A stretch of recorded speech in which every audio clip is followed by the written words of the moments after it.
Welcome to the Real News Network. I'm Paul Jay in Baltimore, and welcome to Reality Asserts Itself on the Real News. We're continuing our series of interviews with Peter Kuznick, the co-writer of the 12-part series Untold History of the United States he made with Oliver Stone. Peter's a professor of history and director of the Nuclear Studies Institute at American University.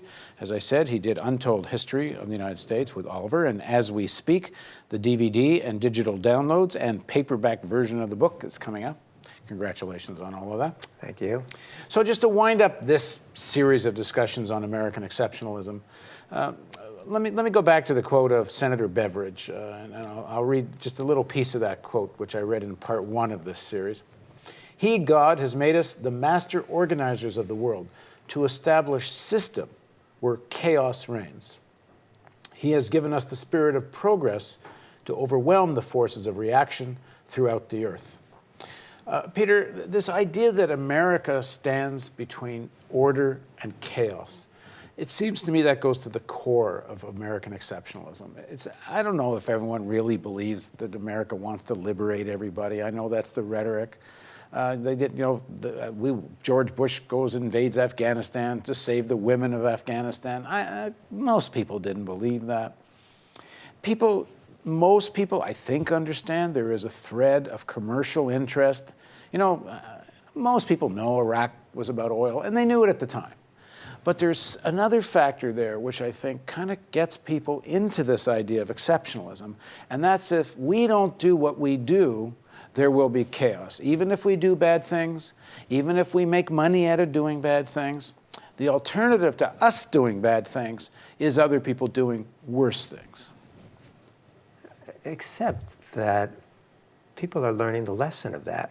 If you look at the recent statements by Robert Gates, Gates is one of the architects of the American empire for decades. First, he screwed up the intelligence agencies. He was behind the reform in the CIA. Then he's a real planner of the wars in empire for a long time, head of the CIA, head of the Defense Department.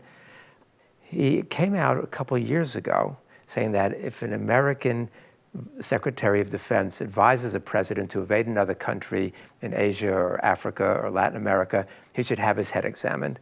But he came out more recently saying after Afghanistan, Iraq, and Libya, that anybody who supports another American military intervention, as in Syria, is crazy.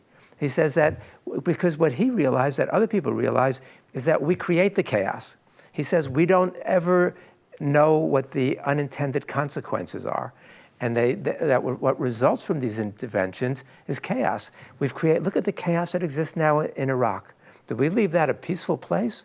Of course not. I mean, so people might make the assumption that what we're doing is better than chaos, but the reality is we create chaos. We don't know what the ramifications are. We don't understand the situations. George Bush doesn't know there's a difference between Sunnis and Shiites when we go and start this kind of crusade, which he called it. So in some people's mind, maybe what we're doing is better than what's out there, and there's a lot of bad stuff out there. You look at the Shabab in Africa. You look at the other terrorist groups throughout the Middle East or Central Asia. I mean, there's a lot of very dangerous elements out there.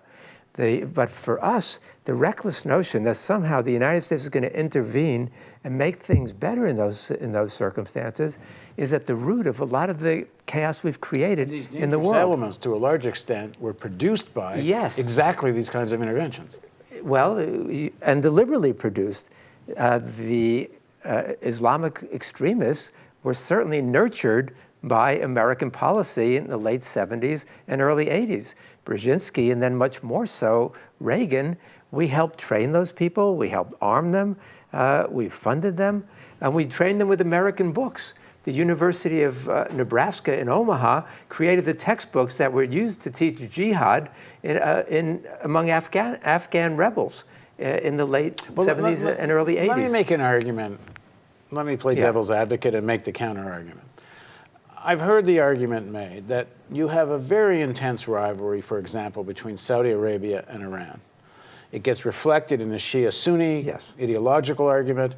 At the heart of it is a big power regional competition. Which of these two powerhouses in the Middle East is going to be the dominant power in the Arab world or Islamic world. And the argument goes that if it wasn't for the United States being able to maintain a kind of status quo in the region, everybody, not Iran, but all the other countries depend on the United States for arms to a large extent, for military funds. Now, not the Saudis, but the Saudis buy massive amounts of military hardware from the United States.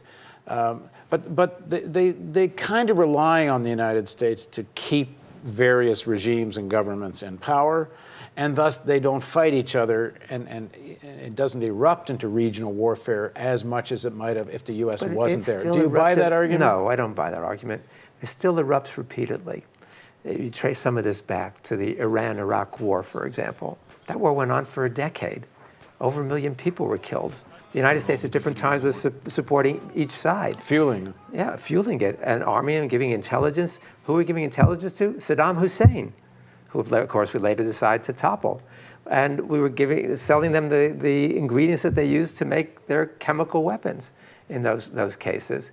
But a lot of, then you look at the chaos that's going on now in Syria, for example, or throughout the Middle East. A lot of that chaos was a result of American invasion of Iraq. That started these sectarian divides. The sectarian divides were not strongly felt in Iraq before that. They certainly weren't strongly felt in Syria, but now we've exported that throughout the region. So again, the situation we create, our intention is not to create that, but we go in blind. Americans don't really know anything about other countries. We're very, very ignorant. We were totally ignorant about Vietnam. We had actually fired most of the experts in the State Department who knew something about that region as part of the McCarthy purges in the late 40s and early 50s. We know nothing about the countries we invade. What did we know about the Vietnamese people? Larry Heinemann, who wrote Paco's Story, which won the National Book Award, a Vietnam veteran, tells a great story that I love. And he says that he was interviewing somebody a professor at the University of Hanoi. And he asked him, what did you do during the war? And he said, first I went to Beijing and I learned English. Then I went to the University of Moscow and I read American literature. Then I went back to Hanoi and they sent me out to the Ho Chi Minh Trail, where I educated the troops there on the Ho Chi Minh Trail about American literature. And they were reading Hemingway, Whitman, Faulkner, Fitzgerald, Jack London. They carried these books in their backpack. They were studying American literature, the Vietnamese troops. And then he turns to Larry Heinemann and he says, and what Vietnamese author did you American troops read? And Heinemann says, I laughed so hard that the beer started to squirt out my nose. Americans are ignorant. And that to me captures it. That story captures a lot. And so we go into these situations blind. We think that somehow maybe we can impose order, and at times we do, but we impose order at the, what we sacrifice there is social justice in those countries. So yeah, we work with the Saudis. Saudi Arabia is a terrible country where people don't have any democratic rights, where women, I don't know if they're allowed to drive yet or not, but if they are, it's something very, very new. In a lot of ways, the Iranians have a lot more freedom, not that Iran is a good society in that sense, but they have a lot more freedom than our allies in Saudi Arabia. Al-Baradei, when he was looking at what was the cause of this unrest, he says it was U.S. policy. For decades, the United States supported these very repressive regimes that kept down the educational level in much of the area. That created no civil society, no democratic institutions, and then the thing explodes. It's not a surprise that it turns in Libya to militias killing each other off. Or in Iraq, you've got 50 to 100 people being killed every day. We create chaos where we go. It's not our intention. We want to stabilize these areas. We could do things to stabilize these areas. We should try to stabilize Syria. We should bring in other countries to help us do that. When we bring resolutions before the United Nations, they get vetoed by China and Russia. What can we do to bring China and Russia in to help us stabilize that region? China and Russia have things that we could offer them to help them partner with us.